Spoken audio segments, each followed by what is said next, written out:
حضرت موسیٰ علیہ السلام کی بعثت اور فرعون اور اس کے پیروکاروں کا ذکر۔ موسیٰ علیہ السلام نے ان کو دعوت حق دی اور کہا کہ میں تمہارے پاس واضح نشانیاں لایا ہوں، بنی اسرائیل کو میرے ساتھ بھیج دو۔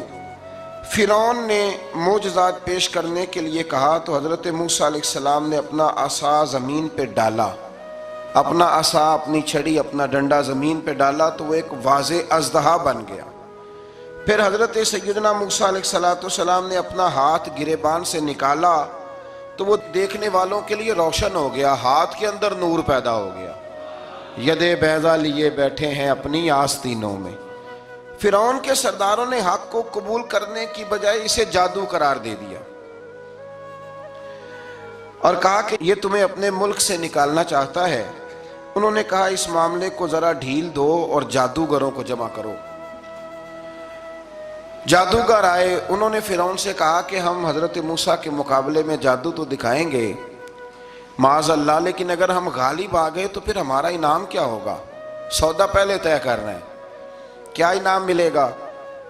اس نے کہا کہ اگر تم غالب آ گئے تو میں تمہیں اپنا قریبی بنا لوں گا۔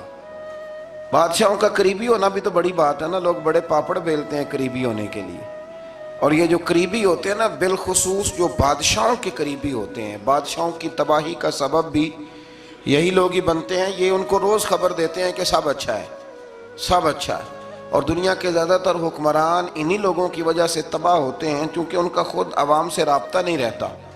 اگر وہ خود عوام کے ساتھ ڈائریکٹ رابطہ کریں تو شاید انہیں اچھی اور صاف ستھری چیزیں سمجھنے کو مل جائیں۔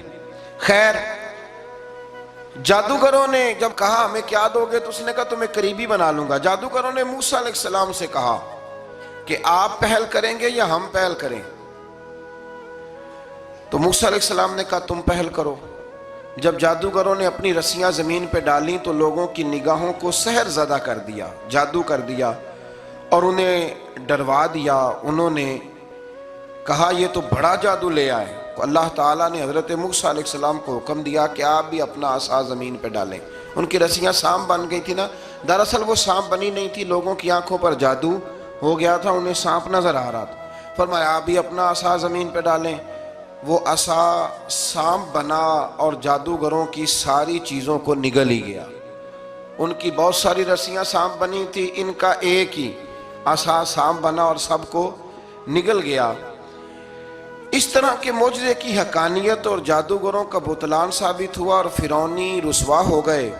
جادوگر سجدے میں گر گئے اور اللہ پر ایمان لے آئے۔ فرعون نے انہیں دھمکی دی کہ تم میری اجازت کے بغیر ایمان لے آئے ہو، میں تمہارے ہاتھ اور پاؤں مخالف سمت سے کاٹ دوں گا، یعنی الٹا ہاتھ کاٹ دوں گا، سیدھا پیر کاٹ دوں گا، میری بغیر اجازت ایمان لے آئے ہو، اور تمہیں سولی پہ بھی چڑھوا دوں گا۔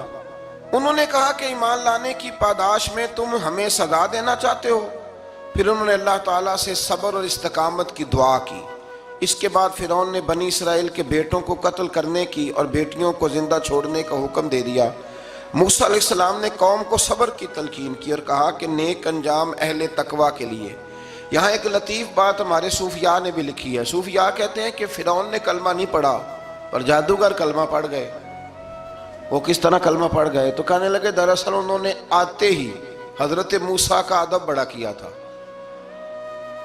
جادوگر حضرت موسیٰ کے مقابلے میں آ کے بھی ان سے کہتے ہیں کہ رسیاں آپ پہلے ڈالیں گے کہ ہم ڈالیں؟ آپ عصا پہلے رکھیں گے کہ ہم رکھیں؟ تو اتنا سا ادب کیا تو رب کریم نے فرمایا جو نبی کا ادب کرے وہ بے ایمان نہیں رہ سکتا، جو نبی کا ادب کرے وہ بے ایمان نہیں رہ سکتا، اور جو نبی کی بے ادبی کرے وہ ایماندار نہیں رہ سکتا۔ ختم ہو گئی بات۔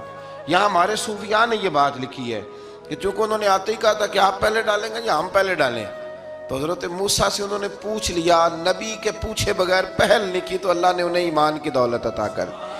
ایک بات اور ذہن میں رکھیں کہ حضرت موسیٰ کے پاس عصا تھا، اژدہا بن جاتا تھا، لیکن پھر بھی جب فرعون نے حکم دیا کہ بیٹوں کو زندہ رکھو، بیٹیوں کو قتل کرو، تو اس وقت حضرت موسیٰ علیہ السلام نے وہ معجزہ نہیں دکھایا۔ جو مقام صبر ہوتا ہے وہ مقام صبر ہی ہوتا ہے۔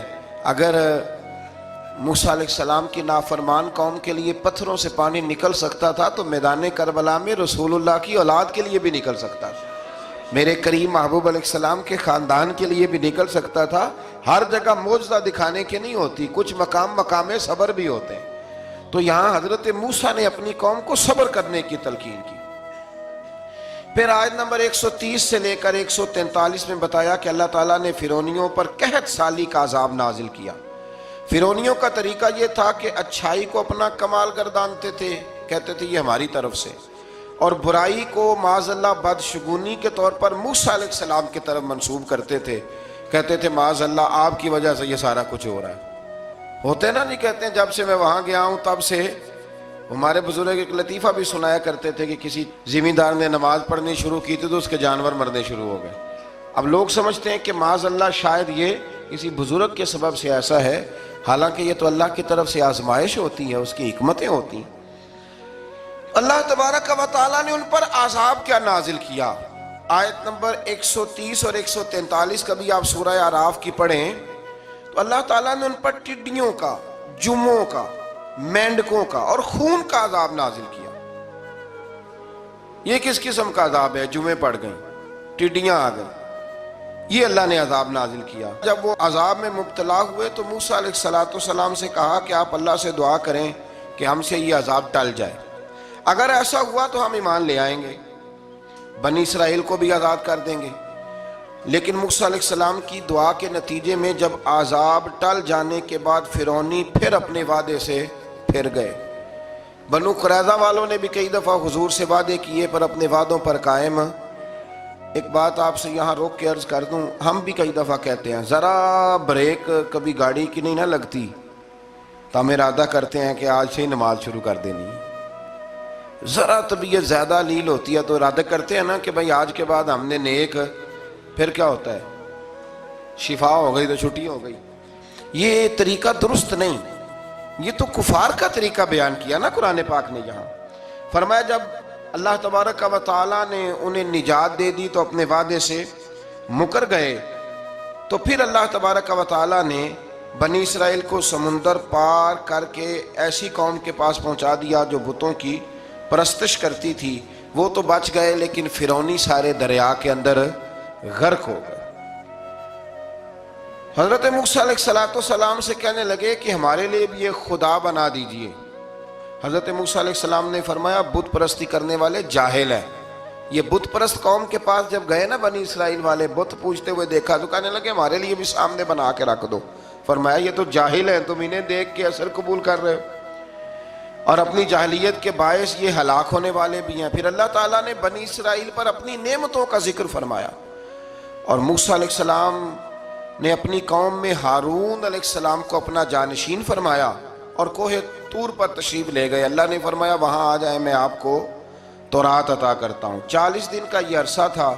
موسیٰ علیہ السلام نے وہاں پہ جا کے, وہ سارا واقعہ بھی انہی آیات میں ہے کہ حضرت موسیٰ نے عرض کیا تھا کہ رب ارنی, یا اللہ میں تجھے دیکھنا چاہتا ہوں. تو فرمایا لن ترانی, تو نہیں دیکھ سکتا. وہ بھی یہاں اللہ نے ذکر فرمایا. پھر اللہ تعالیٰ نے اپنی ایک تجلی جب کوہ طور پہ ڈالی تو حضرت موسیٰ علیہ السلام تاب نہ لا سکے اور بے ہوش ہو گئے اور پہاڑ بھی ریزہ ریزہ ہو گیا.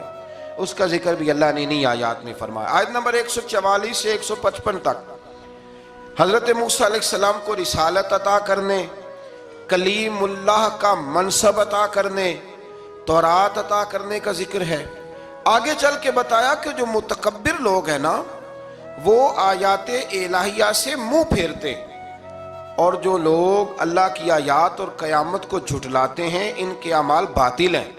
پھر موسیٰ علیہ السلام کے کوہ طور پر قیام کے عرصے میں بنی اسرائیل کے زیورات سے بچڑا بنا کر اسے معبود بنانے کا ذکر ہے. ان میں ایک جادوگر تھا سامری, سنا ہے سلالہ میں اس کی قبر ہے. حضرت موسیٰ کوہ طور پہ چلے گئے تو اس نے پیچھے سے نا سونے کا ایک بچڑا بنا لیا, اس میں سونے کی تاریں اس کے منہ میں لگائیں, ہوا چلتی تھی تو بجتی تھی. اتنے کمزور عقیدے کی یہ قوم تھی کہ انہوں نے فٹافٹ ماننا شروع کر لی, فٹافٹ ماننا, کہنے لگے یہ ٹھیک ہے. چنانچہ موسیٰ علیہ السلام جب واپس آئے تو قوم پر غصے اور افسوس کا اظہار فرمایا اور کہا میرے پیچھے تم نے ایسا برا کام کیا. انہوں نے تورات کی تختیاں بھی زمین پہ ڈالیں اور اپنے بھائی ہارون علیہ السلام کا سر پکڑ کے اس سے جواب طلبی کی. انہوں نے کہا اے میرے ماں جائے, بڑے خوبصورت لفظ ہے قرآن پاک، اے میرے مان جائے، اے میرے بھائی، قوم نے مجھے بے بس کر دیا اور قریب تھا کہ یہ مجھے قتل بھی کر دیتے۔ اب آپ مجھ پر سختی کر کے دشمنوں کو ہنسنے کا موقع نہ دیں، کبھی بھی دشمنوں کو اپنے اوپر ہنسنے کا موقع نہ دینا چاہیے۔ پھر آیت نمبر 151 میں موسیٰ علیہ السلام کی دعا اور کلمات استغفار کا ذکر ہے۔ آگے چل کے بتایا کہ غصہ ٹھنڈا ہونے پر موسیٰ علیہ السلام نے تورات کی تختیوں کو اٹھایا، جن کی تحریر میں اللہ سے ڈرنے والوں کے لیے ہدایت اور رحمت کی بشارت تھی۔ آیت نمبر 156 سے لے کر 158 تک میں موسیٰ علیہ السلام کی دعا کا ذکر ہے، جس میں انہوں نے اپنی قوم کے لیے اللہ تعالیٰ سے دنیا اور آخرت کی بھلائی مانگی۔ اللہ تعالیٰ نے فرمایا یہ کامل نعمت میں ان لوگوں کو عطا کروں گا جو ایمان کے ساتھ تقوی بھی اختیار کریں گے، یہ انہیں ملے گی نعمت۔